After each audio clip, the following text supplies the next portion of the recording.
अब राजा को आवाज आती है। राजा कहे कौन है जो मेरे राज्य में मेरे ही शत्रु का नाम ले रहा है। सबने कहा राजकुमार प्रहलाद है। प्रहलाद मेरे पास लेकर आओ।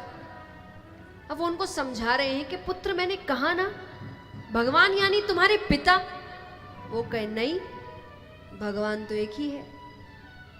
उनको गुरुकुल भेजा गया। अच्छा, गुरुकुल माने हमारे आपके गुरुकुल नहीं, राक्षसों के लिए भी होता था, जहां राक्षसी विद्या सिखाई जाती थी, राक्षस बनाया जाता था, वहां भी भेजा। भेजने के कुछ दिन बाद राजा ने कहा जाकर देख के आओ, उसने कुछ सीखा कि नहीं।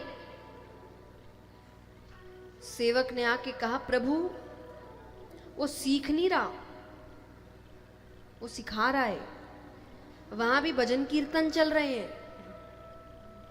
राजा ने कहा मुझे ऐसा बेटा ही नहीं चाहिए, ऊंचे पहाड़ से नीचे फेंक दो। फेंक दिया, कुछ नहीं हुआ। जलाकर मारने की कोशिश की, कुछ नहीं हुआ। विष देकर मारने की कोशिश की, कुछ नहीं हुआ। क्यों नहीं हुआ? जाको राखे साइया मार सके ना कोई।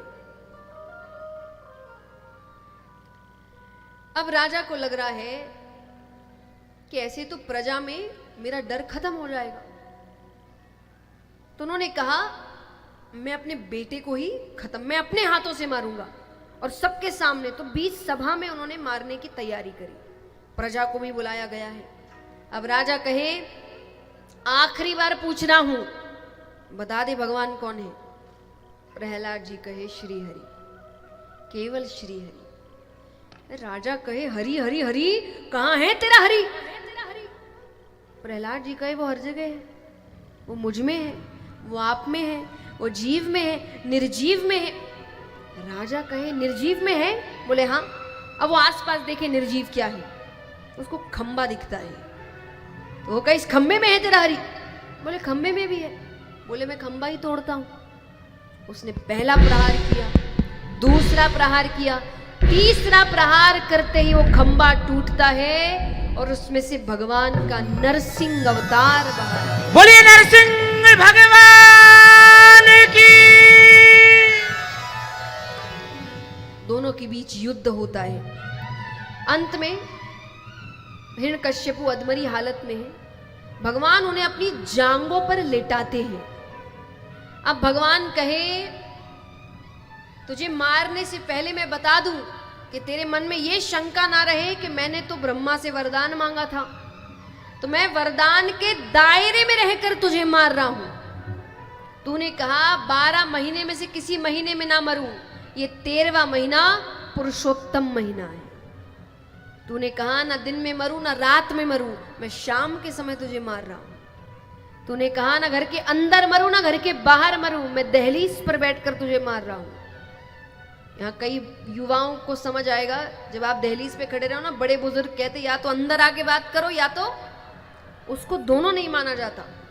तो भगवान दहलीज पे बैठे हैं। तूने कहा ना अस्त्र से मरूं ना शस्त्र से मरूं, मैं हाथ के नाखूनों से तुझे मार रहा हूं। तूने कहा ना नर से मरूं ना पशु से मरूं, देख मुझे, ना मैं नर हूं ना मैं पशु हूं। तूने कहा ब्रह्मा की बनाई हुई सृष्टि में किसी से ना मरूं, तो मैं ब्रह्मा की बनाई हुई सृष्टि में नहीं आता।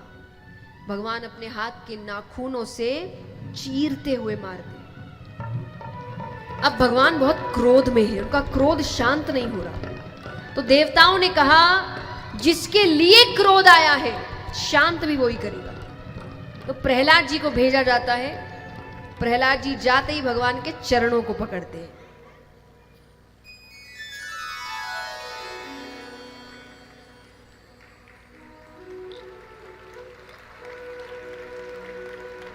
भगवान उन्हें उठाते हैं, अपनी गोद में बैठाते हैं। और जैसे एक पशु प्यार करता है, पशु अपना प्यार कैसे जताता है बताओ? चाटते हुए। भगवान नरसिंह अवतार ग्रहण करते हैं। आज थोड़ा धमाल का आनंद लेते हैं।